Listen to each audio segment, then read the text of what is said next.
This is ESC Covers, and we're joined by Nappa from Portugal. How's it going, guys? Hello. Nice. Yeah, great. Nice to meet you today, guys. So, first of all, can you just give us a quick rundown on what your names are and what you do in the band? Let's do like this. Whichever way you like, guys. Yeah. Yes, I'm Guilherme. I play the guitar as well, and I sing. I'm Diogo. I play the bass. I'm João, and I play the drums. I'm Lourenço. I do the back vocals and I play the piano.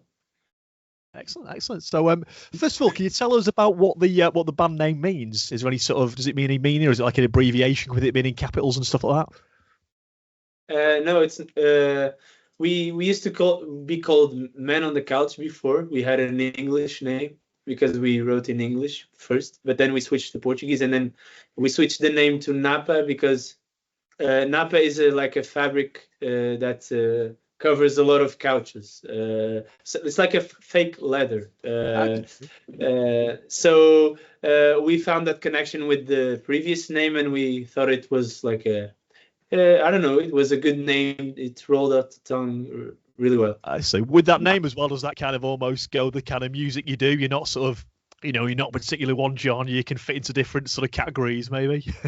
Yeah, we can cover many couches. Yeah. Brilliant. So going back to your inspirations, musically, who was you listening to when you were growing up? Have you got any sort of inspirations? Obviously, I saw that you were interested in the sort of Arctic Monkeys, that kind of thing as well. But any sort of big names that you all really enjoy? Yeah, I think, of course, we have different backgrounds, but some similar tastes.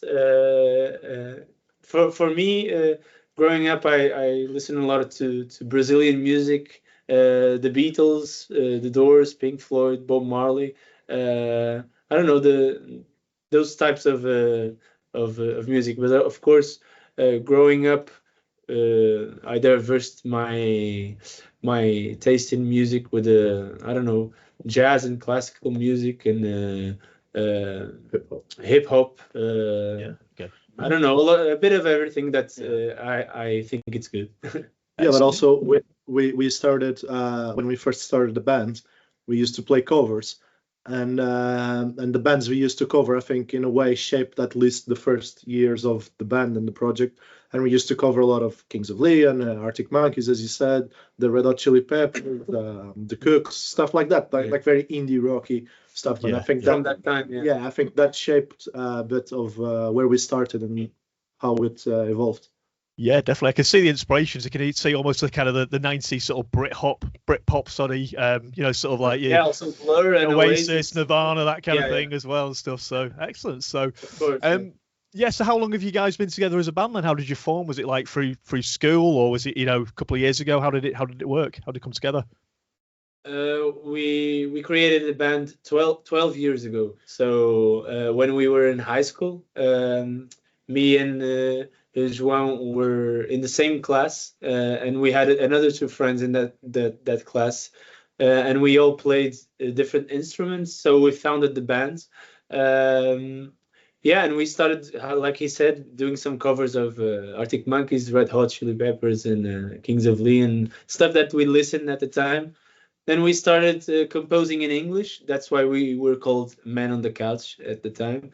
And then after some years, we switched to Portuguese because it made more sense to us and to express ourselves in a better way. And then the other two members left and they joined the band. We switched to the name also Nappa, and then Lourenço joined the band. And in the meantime, we recorded 2 albums, one in 2019 and one in 2023. Yeah, so I believe you got a new album coming out later in the year as well. It said later in the year, but what can we expect from the album? Is it going to be similar to like this Eurovision song? Is it going to be a bit of a mix, different genres and stuff, or how would we see it? I mean, the song will be on the album, right? Yeah. The song will be part of the album. But I think that if you listen to the other 2 albums, you can see there's a bit of diversity in the genres that we tackle in those albums, and I think you can expect that a bit of it's basically a collection of songs that make sense to us right now. Yeah. We never said our first album or our second is a indie rock album or is a hip hop album or a metal album. I think it's none of that. It's a Nappa album without trying to sound too pretentious. In the end, that's it. But it's good, isn't it? Because you can bring together all different sort of fans. You know, people that maybe just be fans of hip hop, they may enjoy the album and then listen to other tracks or jazz, or so it's good. You know, something for everybody. So that's really good. So was this the first year that you tried to enter Festival de Canção, or have you tried before? And what was it that inspired you to enter this year? Yeah, we've tried once before. So last year we had a song that we submitted in a free submission that Festival de Canção has, but we weren't selected last year. And this year we were kind of invited to compose a song and bring it to the festival, and that was basically the story. So it was not really kind of a thing that we needed to do or we kind of had on the bucket list to do, but it was a really good opportunity for us, and we took the opportunity with open arms and bring our best music possible to the festival. Excellent. How did you find the competition of the songs as well? Because it's a big contest. There's lots of songs in it, a couple of semi-finals and stuff. Did you find it was going to be difficult to win, or did you find that you thought you do pretty well?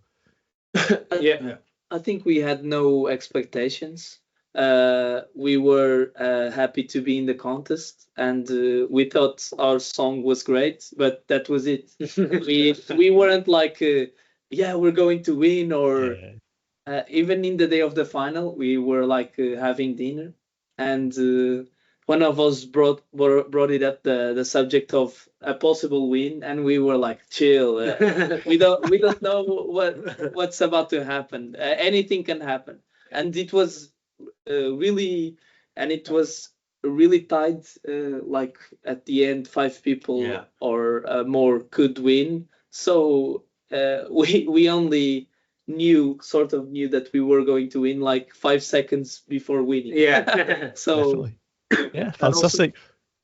Just because you brought up the fact of about the competition, I think we value a lot that this year and in the later years, the Festival de Canção has had such a diverse panel of genres, and that's very important because normally when you look at Portuguese music, you think of fado, and you think of maybe in the Eurovision contest, in the Eurovision context, something more Eurovision-y. But no, this year we had metal, hip hop, fado, indie rock, indie disco pop with Bombazine. So you had a lot of genres, and it's also an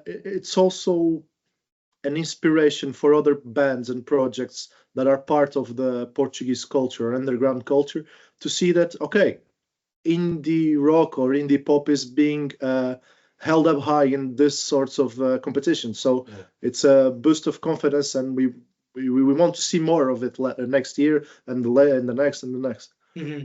Yeah, I totally agree with that. A lot of people just see that a Eurovision as a certain type of song. They're like, this is a Eurovision song, but these, as you say, you see so much more with indie music, and obviously Italy a few years ago, Måneskin as well, they won, and it can be anything really. Any genre these days can be a Eurovision winner. So speaking of Eurovision winners as well, obviously if you do well this year, you'll be the most successful since Salvador. Back a few years ago. Did you see his performance? How did Portugal feel once he won? Was it something you watched at the time, or when he won? Yes, of course. I think for most of us, was kind of a moment where we kind of entire Portugal look at the Eurovision, and a lot of people that maybe didn't follow it started to following the because of Salvador, and it was definitely a great song that also was not a Eurovision type of song, so it broke that stigma as well, and it was kind of a really good honor to have the one Portuguese with such a beautiful Portuguese song win the Eurovision, and I think it's I think we really felt well represented. And, exactly. It was the perfect song to win it for the first time. And just to give you a little taste at what Portugal felt in that time, last year we had won the the Euro, the soccer. Yeah. The year before. The year Similar before, experience. and then you win the Eurovision. So well, Get the double. Fantastic. yeah, exactly. So fantastic. So with the song, obviously the stage and national final, are we going to see a similar thing? Is it going to just be you guys, the band and stuff doing what you do, or is it going to be other visuals and stuff, or other things happening on stage, or do you not able to talk about that as of yet? We're gonna do something different, like get the same essence as the band, because that's our identity, but we're also gonna take advantage of that big stage and big production, and it's gonna be more dynamic. That's for sure. But yeah, the main challenge is to convey the message to the European crowd, and we're really working on that through the aesthetic of the performance. Fantastic. And if you win, of course, would you like to bring it home to Madeira? Everyone wants to go to Madeira next year. Of course, we'll try. Fantastic. So obviously, before you mentioned that your previous band used to do cover versions as well. Is there any cover versions of this year's Eurovision entries you like to, anything you've heard you like to perform, or even any previous Portuguese winners Portuguese contestants from Eurovision? If we had to cover a Eurovision entry from this year, I think the one that would be closer to our vibe, let's say, would be the Ukrainian one, because I think we come from the same background of indie rock or rock music. But I think that would be the one closest to us. I think the funnier would be like the Estonian one, maybe. That would be pretty fun. or the Swedish one, maybe. That would be a indie cover of Bada Bada Basta. It's something the world is not ready for, so we'll spare it. So have you got to meet most of the acts? Obviously, you was at Eurovision in concert last week as well. So how was that for you? Did you enjoy it? Did the crowd go down with the crowd and stuff, and get to meet the other acts and have fun with those guys? Yeah, it was really fun meeting. We didn't meet all of them, of course, because also we arrived really early. We got a really early flight, and we were like really, really tired because we didn't sleep a lot. So when we got there, we also had to sleep a bit to be able to perform in the night. But we got to meet some of the contestants, and this week also we're going to Madrid, and we're going to meet more of them. It's going to be fun. Excellent. Okay, so I know you guys are busy. You've got a full day of interviews today, so we'll let you go now, get a bit of sleep and a bit of a breather before the next one. But before you go, is there any sort of message you'd like to say to the world, to the viewers on YouTube, on the readers of the website? Anything, a bit of a crazy world at the minute. Any messages of positivity, that kind of thing, maybe? Well, we want to say that. It's a pleasure to be in the Eurovision. It's something that we honor to represent the people that trusted and voted on us, and to play this song and to present this song to a European crowd or a world crowd, in a world right now that it's easy to travel to everywhere, and sometimes you get lost and you don't know where home is, and our song is about that. So if this gets people calling their moms and saying they miss home, I think that's a win for us. Yeah, that's true. Fantastic. So nice to meet you today, guys. Best luck in the contest, and hopefully we'll get to meet you in Basel as well, face to face. That'll be fantastic. So thank you very much. Thank you, guys. Bye bye. Thank you. Bye.